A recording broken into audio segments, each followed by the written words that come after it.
আমরা আজকে জাল দিয়ে মাছ ধরবো। তো আজকে আমরা অনেক শখ করে এসেছি। আমার ছোটো ভাই বিদেশ থেকে ছুটিতে আসছে, তো তার খুব ইচ্ছে সে মাছ ধরবে। আর আমাদের মাছ ধরা মাঝে মধ্যে আমরা শখ করে মাছ ধরি।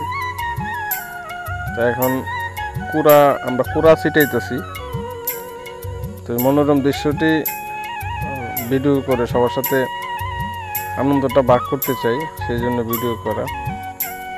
তো আমরা আগে খাবারটা দিচ্ছি যেন মাছটা এখানে আসে জমে। এখন আমরা প্রায় 10-15 মিনিট পরে, আমি পারি না, আমার ছোট ভাই সে জাল ছাড়তে পারে।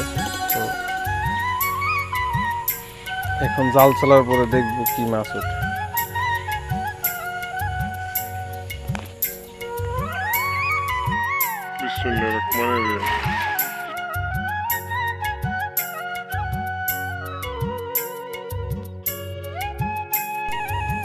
জালটি পুরাপুরিভাবে সে ছুটতে পারে নাই, কারণ হচ্ছে রেগুলারভাবে সে মাছ ধরতে তো সময় পায় না।